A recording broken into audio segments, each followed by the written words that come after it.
परमात्मा को पाने का तरीका कोई अलग नहीं है साहब, कोई अलग नहीं है। ये जितने लोग बोलते हैं कि मेरी शरण में आ जाओ, मैं सदगुरु हूं, भैया सदगुरु का मतलब क्या होता है?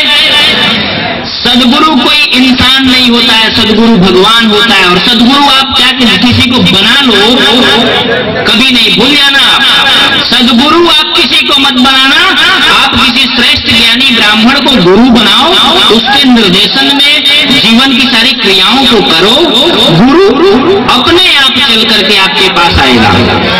राम गुरु वशिष्ठ के पास शिक्षा लेते थे, सब कुछ करते थे, सदगुरु के रूप में विश्वामित्र बिना बुलाए आए।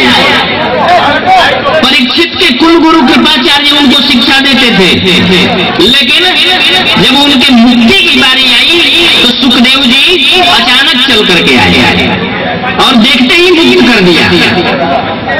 वरी आने सते प्रश्न, सुखदेव जी का निकला हुआ सबसे पहला मंत्र वकार,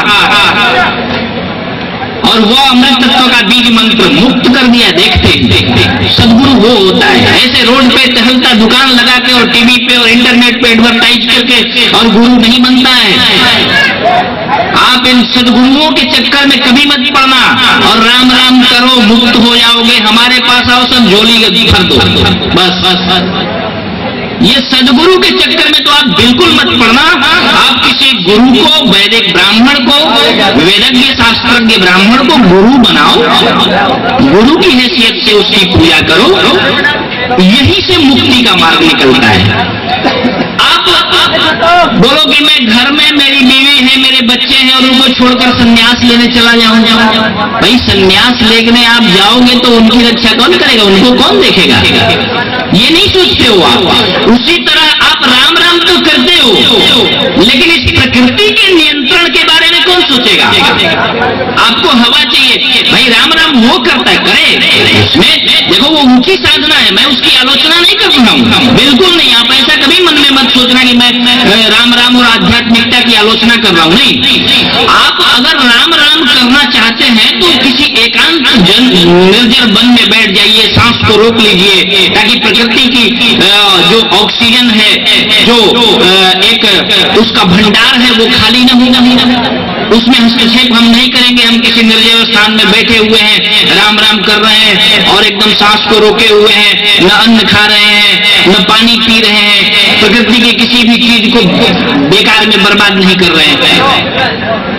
और आप तो यहाँ एकदम इतना खा रहे हैं कि जैसे चला नहीं जाता है, भैंसे की तरह।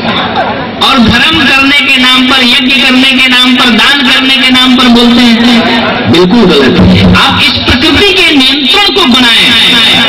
ये यज्ञ और वैदिक धर्म, वैदिक सनातन धर्म को अपनाइए, ये दुनिया का सर्वश्रेष्ठ धर्म है।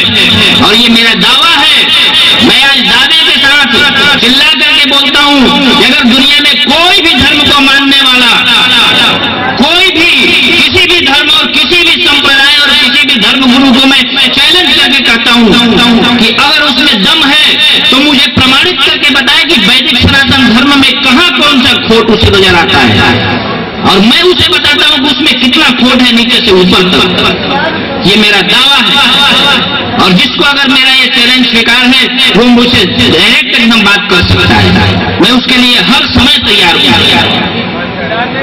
लेकिन वैदिक सनातन धर्म को आप बिल्कुल मत छोड़िए, किसी के बहकावे में मत आइए।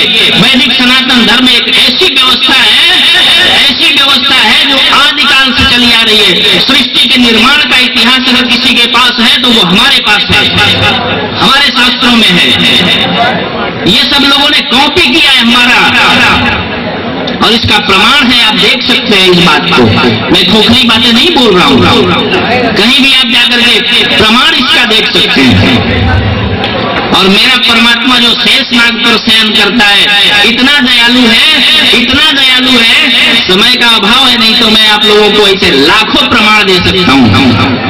मैं दो शब्दों में अपनी बातें केवल कहना चाहता हूं कि वो परमात्मा इतना दयालु है कि किसी का गॉड और किसी का अल्लाह कभी नहीं आ सकता जीवन में आपको बचाने के लिए।